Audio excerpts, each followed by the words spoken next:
श्री शिवाय नमस्तुभ्यम। हर हर महादेव। भक्तों, 1 फरवरी से 7 फरवरी तक गुरुजी प्रदीप मिश्रा जी की कथा चल रही है। कुपुर कांकेर जिला छत्तीसगढ़ में यह कथा 2 बजे से 5 बजे तक आस्था चैनल से यूट्यूब के माध्यम से देखी जा सकती है। तो बढ़ते हैं आज की पहली जानकारी की ओर। गुरुजी ने इस कथा में कुछ महत्वपूर्ण जानकारियाँ दी हैं और कुछ पत्र पढ़े हैं। तो आइए जानते हैं पहली जानकारी की ओर बढ़ते हैं। गुरुजी ने कहा, ये आप पर निर्भर करता है कि आप भगवान शंकर को कैसे पहचानते हैं, कैसे जानते हो। शिव तत्व को पहचानने के लिए, शंकर को जानने के लिए बहुत दूर जाना नहीं पड़ता। शिव महापुराण की कथा कहती है, शंकर को जानने के लिए केवल अपने भीतर उतरना पड़ता है। बढ़ते हैं दूसरी जानकारी की ओर। गुरुजी ने कहा, ये मानना गलत है कि शिव संसार संहार के देता है, किसी को भी जल्दी भस्म कर देते हैं। वो तो उसके अहंकार को, उसके लोभ को, उसके क्रोध को भस्म कर देते हैं।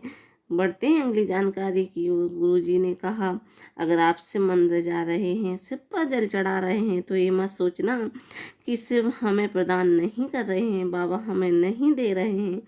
आप तो अपने कर्म करते रहो, बाबा जब देते हैं साधारण नहीं देते, सर्वश्रेष्ठ देते हैं। बढ़ते हैं अगली चौथी जानकारी की ओर। गुरुजी ने कहा, अगर तुम्हें कोई डराए तो डरना मत कि तुमने गलत तरीके से पूजन कर ली, गलत तरीके से जल चढ़ा दिया। आपको बिल्कुल भी नहीं डरना है। शिव के जो भक्त हैं, डाकनियाँ, भूत पिशाच, क्या उनको पूजन की विधि आती है? क्या नंदी को पूजन की विधि आती है? गुरुजी ने कहा, शिव पूजन करने का तरीका नहीं देखते, शिव तो आपका निर्मल मन देखते हैं। दुनिया के लोग आपका धन देख कर आते हैं और भोलेनाथ, मेरे राम, आपका मन देख कर आते हैं। बढ़ते हैं अगली 5वीं जानकारी की ओर। गुरुजी ने कहा, जब कोई कुबेरेश्वर धाम आता है तो वह रोते हुए आता है, पर जब अगली बार आते हैं तो उनके चेहरे पर एक अलग ही नूर होता है। बाबा इतना प्रदान कर देते हैं जितना उन्होंने सोचा भी नहीं होता है। बढ़ते हैं अगली 6वीं जानकारी की ओर। सबको अपने घर के नज़दीक में, गाँव में सभी महिलाओं को मिलकर किसी पेड़ के नीचे शिवलिंग की स्थापना करना चाहिए और जल चढ़ाना चाहिए और पूजन करना चाहिए। किसी गांव में मंदिर नहीं है, शिवालय नहीं है, तो ऐसी स्थिति में गुरुजी ने बताया है किसी पेड़ के नीचे शिवलिंग स्थापित कर दें और रोज़ शिवलिंग पर जल चढ़ाना शुरू कर दें। बढ़ते हैं अगली 7वीं जानकारी की। गुरुजी ने कहा, कल हमसे किसी महिला ने प्रश्न किया था कि शिव जी के मंदिर में एक दिन में कितनी बार जाना चाहिए। गुरुजी ने कहा, जब पीठ में दर्द होता है, घुटने में दर्द होता है या कान में दर्द हो जाता है तो डॉक्टर के पास आप जाते हैं, जाना चाहिए। डॉक्टर को दिखाते हैं, दिखाते दिखाते शिवलिंग पर 1 लोटा जल चढ़ाना शुरू कर दो। रोग ज़्यादा है तो शंकर का नाम 3 टाइम लेना चाहिए। जिस तरह से डॉक्टर दवाई लिखता है 3 टाइम लेनी होती है, उसी तरह से भगवान का नाम स्मरण भी ज़्यादा बार करना चाहिए। बढ़ते हैं अगली 8वीं जानकारी की ओर। शिव महापुराण की कथा सुनने के बाद व्यक्ति घर में जाता है तो उसे क्या मिलता है? तो गुरुजी ने कहा, पूर्व में किए पाप, लोभ, तृष्णा, मोह, अहंकार सब नष्ट हो जाते हैं। वह निर्मल मन से अपने घर में प्रवेश करते हैं। बढ़ते हैं अगली 9वीं जानकारी की ओर। आज की कथा में गुरुजी ने नई जानकारी और उपाय बताया है। गुरुजी ने कहा, डॉक्टर आपको कह दे जीजियो, आपके गर्भाशय में गांठ है, चेस्ट में गांठ है, तो आपको डॉक्टर का इलाज शुरू करना है और डॉक्टर जो दवाई दे वो खाना है। डॉक्टर का इलाज चलने देना है।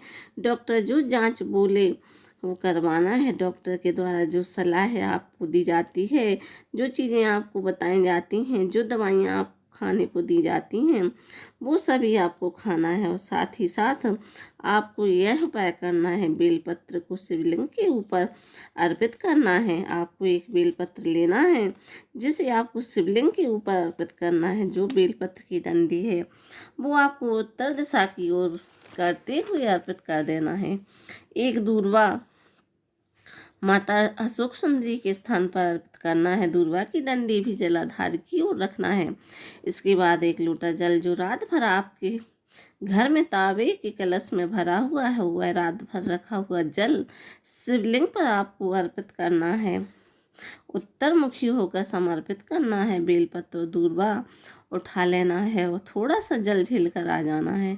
इसके बाद जो दूर्वा आपने ली है उसको सुबह के समय खा लेना है और जल का आचमन सुबह के समय कर लेना है। बेलपत्र का आचमन आपको शाम के समय प्रदोष काल के समय करना है। जिन लोगों को नहीं पता होता कि प्रदोष काल क्या होता है, जब सूरज ढलने लगे और सूरज ढलने का जो समय होता है, सूरज ढलने के 50 मिनट पहले का समय और सूरज ढलने के 50 मिनट बाद का समय प्रदोष काल कहलाता है। उसी समय आपको उस बेलपत्र को खाना है। श्री शिवाय नमस्तुभ्यम बोलते हुए कुंदकेश्वर महादेव का नाम लेकर आपको खाना है। कुंदकेश्वर महादेव का नाम लेकर आपको खाना है और सिर पर चढ़े हुए थोड़े से जल का आचमन करना है। 15 से 20 दिन आप जरूर करके देखिएगा। जो गांठ हो गई है वह जरूर गल जाएगी और इसका लाभ आपको जरूर मिलेगा।